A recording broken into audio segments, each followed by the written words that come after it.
खुलुमबाय लोगोफोर, गोजोन फुंबिलि बयनिसिमबो। नोंथांमोनखौ डियार ब्रह्म चेनेलाव आरो फिन खेबसेबाव बयखौबो बरायनाय बावहरबाय। आं दिनै नोंथांमोननि सिगाङाव आरोबाव माखासे खौरां लानानै फैबावलायबाय। आसा खालामो नोंथांमोनहा खौरांखौ नायनानै मोजां मोनगोन। आरो नोंथांमोनहा बेबादिनो सानफ्रोमबोनि गोदान गोदान खौरां मिथिनो थाखाय चेनेलखौ साबस्क्राइब खालामनानै लादो आरो खौरांखौ नायनानै मोजां मोनोब्ला अन्नानै लाइक, शेयार आरो कमेन्टबो खालामनानै होलांब्लानो जाबाय। दिनैनि गिबि खौराङावनो दङ एडिआरइनि सोंथि बिलाइ भाइरेल। धेमाजियाव साथाम हमजादों, सा 11खौ हमदों। धेमाजि जिल्लानि सिमेन्सापरियाव जानाय एडिआरइनि थामथि थाखोनि सोंथि बिलाइ सेरनाय आनजादजों लोब्बा थानाय साथाम सुबुंखौ पुलिसआ सिगांनिफ्रायनो खाबाय। सोंनाय फिननायनि थाखाय सा 11 सुबुंफोरखौबो हमनाय जादों। हमजानाय साथामा सावगारि सेबखांग्रा मंगलसिं बसुमतारी, मिरुनि नायदिंगिरि मनहर नार्जारी आरो आनजाद होगिरि दिजेन बर'। मख'नो गोनांदि सावगारि सेबखांग्रा मंगलसिं बसुमतारीया मबाइलाव सावगारि दैखांनानै बाय बाहागिनो सोंथि बिलाइ दैथायहरदोंमोन। बे जाथायखौ लानानै धेमाजि पुलिसआ मंगलबारनि फुंनिफ्रायनो धेमाजि सदर पुलिस थानायाव सोंथि खालामगासिनो दं। नैथि खौराङाव दङ उन्दै हिन्जावसाखौ जिनाहारि खालामनो नाजानायनि दायाव बिजेपि दैदेनगिरिखौ हमदों। खौरां मोननाय बायदिब्ला 55 बोसोर बैसोनि मायाजुल आली लस्करआ गथ'साखौ गावनि फरायसालिनि साखाथियाव थानाय गलायाव बोनानै लांनो नाजादोंमोन जेब्ला बियो रेबगन बायनो फैदोंमोन। आसामनि काछार जिल्लानि सिङाव थानाय लैलापुराव सासे 13 बोसोर बैसोनि उन्दै हिन्जावसाखौ जिनाहारि खालामनो नाजानायनि अजदनि उनाव सासे बिजेपि दैदेनगिरिखौ खानाय जादों। खौरां मोननाय बायदिब्ला दायनिगिरि मायाजुल आली लस्करआ गथ'साखौ गावनि फरायसालिनि साखाथियाव थानाय गलायाव बोनानै लांनो नाजादोंमोन जेब्ला बियो रेबगन बायनो फैदोंमोन। सुलुंनिफ्राय मिथिनो मोनो दि लस्करआ बे खाबुखौ लादोंमोन जेब्ला हिन्जावसाया हारसिं दंमोन। बबेखानि बिथांजोआ लस्करनि आखाइखौ सौनानै खारखोमालांनो हादोंमोन आरो गोख्रैनो जाथायनि बागै गावनि फरायसालिनि सासे फोरोंगिरिनो फोरमायदोंमोन। फोरोंगिरिया हिन्जावसानि बिफानो खौरां हरो, जाय उनाव जायगानि पुलिसनो मोनसे गसर थिसनो। गोख्रै खामानि मावनानै पुलिसआ अजदनि सायाव बिथा खालामनानै लस्करखौ खादोंमोन। बेखौ फोरमायनाय जादों दि लस्करआ धलाई, चन्डीगढ़ जिपि ओनसोलाव सासे सांग्रां बिजेपि सोद्रोमा आरो रायजो हमगार्डआव नेहाथारिनि मासिबो दं। थामथि खौराङाव दङ 28 बोसोर बैसोनि आइजो बेंकनि मावख'गिरिखौ खारबाय थानाय ट्रेनआव दुथांफोरा गाग्लोबनायनि अजद। मंगलबार 17 सेप्तेम्बरनि फुङाव मोनसे सोमोनांथाव जाथाय। 28 बोसोर बैसोनि पूजा दास मुंनि सासे आइजोखौ सिफुं एक्सप्रेस ट्रेनआव गाग्लोबनाय जादोंमोन। सोनाब बेंगलनि आलिपुरदुवारनि पुन्डिबारीनि बिश्वदेब दासनि फिसाजो पूजाया आसामनि बङाइगाव जिल्लायाव दावबायगासिनो दंमोन जेब्ला गाग्लोबनाय जादोंमोन। लाइमोन आइजोआ सोनाब बेंगलनि आलिपुर जंक्शननिफ्राय दावबायगासिनो दंमोन जेब्ला सिनायमोनै गाग्लोबग्राफोरा बिथांखौ नोजोर होदोंमोन जेब्ला ट्रेनआ खारगासिनो दंमोन। गावखौ बासायनो गोसो बादियै नाजानायाव पूजाया ट्रेननि खिखरसालियाव थाखोमानो हादोंमोन। गावनि गोख्रै साननायनि उनावबो गाग्लोबनायनि समाव बिथांजोआ गोब्राब जखम जादोंमोन। चिरां जिल्लानि बिजनी रेलवे स्टेशननि नुगिरिफोरा गाज्रियै जोखोम जानाय पूजाखौ नुदोंमोन आरो थाबैनो बिथांखौ ट्रेननिफ्राय हेफाजाब होदोंमोन। बिथांजोखौ थाबैनो भेटागावनि बिजनी महकुमा सुबुं देहा फाहामसालियाव थिसननाय जादोंमोन। बिथांजोनि जोखोम जानायनि गोब्राब आखुनि थाखाय उनाव बिथांजोखौ गोजौ थाखोनि सावस्रि जोथोननि थाखाय बङाइगावनि मोनसे गावारि देहा फाहामसालियाव दैथायहरनाय जादोंमोन। पूजा दासआ बङाइगाव जिल्लानि मानिकपुर ग्रामीण बिकास बेंकआव साख्रि मावगासिनो दं।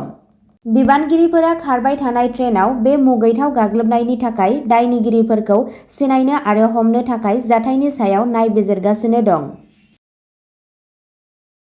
ब्रैथि खौराङाव दङ मोनसे दुखुनांथाव खौरां। बर'नि फिसा सानसुमा ब्रह्मआ गोमानानै दं।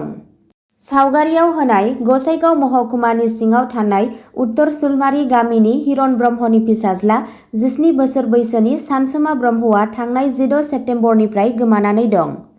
बेनिखायनो रायजो राजाफोरनिसिम नखरनि सुबुंफोरा सोरबाफोर नुसनोब्ला स्क्रिनाव होनाय मबाइल नाम्बार 736300555766 नाम्बाराव फोरमायहरनो खावलायदों। नखरनि सुबुंफोरा फोरमायनाय बायदिब्ला सानसुमा ब्रह्मआ बांद्राय राव रायज्लायनो रोङा। बाथि खौराङाव दङ आसामाव आरोबाव गोजौ फरायसालि एबा हाइ स्कुलनि थाखाय फोरोंगिरि थिसनबावगोन। बिटिआरनि टेट पास जानानै थानाय साफ्रोमबो सुबुंफोरनि थाखाय मोनसे गोजोनथाव खौरां। बिटिआरआव आरो फिन खेबसेबाव फोरोंगिरि थिसननो थांगासिनो दङ। थांनाय आगस्ट दानाव बिटिआरआव एलपि आरो इउपि बे मोननैखौ लानानै गासै सा 900निबो बांसिन टेट फोरोंगिरिफोरनि थिसनथाइ बिलाइ होदोंमोन। दा आरो फिन खेबसेबाव बिटिआरआव गोजौ फरायसालिनि थाखाय सा 1477 फोरोंगिरि थिसनबावगोन। आरो बे थिसनथाइखौ आसाम सरकारा फैगौ 45 साननि गेजेरावनो होनो थांगासिनो दङ। बे बाथ्राखौ फोरमायदों आसामनि सोलोंथाइ बिफाननि मन्थ्रि रनज पेगु बिथाङा। द'थि खौराङाव दङ इराना भारतखौ गाज्रि खालामनो गोसो दं, मुसलमानफोरनि सायाव गियान होदों। खामेनेया भारतनि सोमोन्दै टुइट खालामदोंमोन। 4 घन्टानि उनाव भारतनि बायजोआरि मन्थ्रि बिफाना इरानखौ एखे रावावनो फिननाय होयो। गुबैयै इराननि गोजौसिन दैदेनगिरि आयातुल्ला खामेनीआ मोनसे टुइट खालामदोंमोन।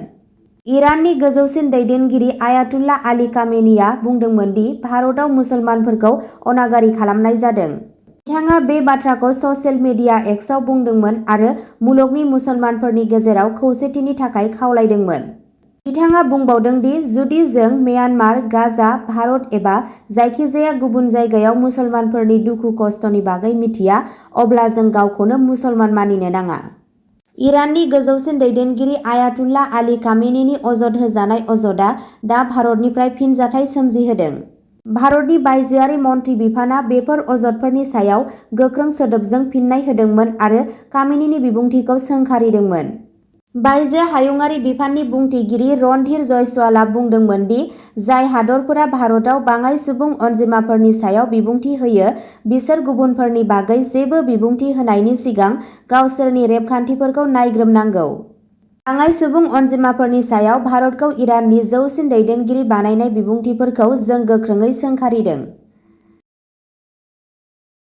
7थि खौराङाव दङ 21 निफ्राय 23 सेप्तेम्बरसिम आमेरिका दावबायगोन गाहाय मन्थ्रि मदिआ क्वाड जथुम्मायाव बाहागो लागोन।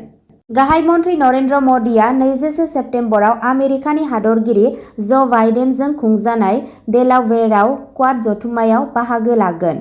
बायजो हायुंआरि मन्थ्रि बिफाना मंगलबाराव फोसावदोंमोन दि गाहाय मन्थ्रि नरेन्द्र मदिआ 21 निफ्राय 23 सेप्तेम्बरसिम जुथाइ रायजो आमेरिकायाव दावबायगोन। मन्थ्रि बिफाना पिएम मदिनि आमेरिका दावबायनायनि मोनसे गुवारै दावबायनाय हाबाफारिखौ फोसावदोंमोन। 8थि खौराङाव दङ महाराष्ट्रनि आइजोफोरा मोननै गुबुन गुबुन जाथायाव गावसोरनि बिमाफोरखौ बुथारनायनि दायाव खाजादों। 10 सेप्तेम्बर आरो 13 सेप्तेम्बरनि गेजेराव महाराष्ट्रनि रायगढ़ जिल्लायाव सानै आइजोफोरा गावसोरनि बिमाफोरखौ बुथारदोंमोन। सानैबो आइजोफोरखौ मोन्नैबो जाथायाव खानाय जादोंमोन। गिबि जाथायाव 42 बोसोर बैसोनि संगीता ज'रेआ 10 सेप्तेम्बरनि फुंआव कालापुराव बिथांनि 20 बोसोर बैसोनि फिसाजो भारती ज'रे आरो बिनि 32 बोसोर बैसोनि बयफ्रेन्ड संतोष नटगांवकरजों गाग्लोबजादोंमोन। पुलिस रिपर्टनि बायदिब्ला संगीताया भारती आरो संतोषखौ गावसोरनि न'आव गोरोबथा खालामनाय थासारियाव हमनायनि उनाव बे दायआ जादोंमोन। संगीताखौ सिरि खालामनो थाखाय संतोषआ बिखौ सुनो थाखाय मोनसे कम्बल बाहायदोंमोन, जेराव भारतीया गावनि बिमानि आखाइ आरो आथिंखौ हमथादोंमोन। बिनि उनाव सानैबो संगीतानि गोथै सह'खौ उखुमसालियाव सारिजों फासि होना गावखौ फोथायना लानाय दिन्थिनो नाजादोंमोन। नैथि जाथायाव आइजोआ सम्पथिनि थाखाय गावनि बिमाखौ बुथारदोंमोन। जाय बिथांमोनहा सानसेनि फानजामुथिखौ नायनानै मोजां मोनो, स्क्रिनाव होनाय चेनेल बड' इनफ' पइन्टआव थांनानै नायहैनो हागोन। चेनेलनि लिंकखौ डिस्क्रिप्शनाव होनाय जादों।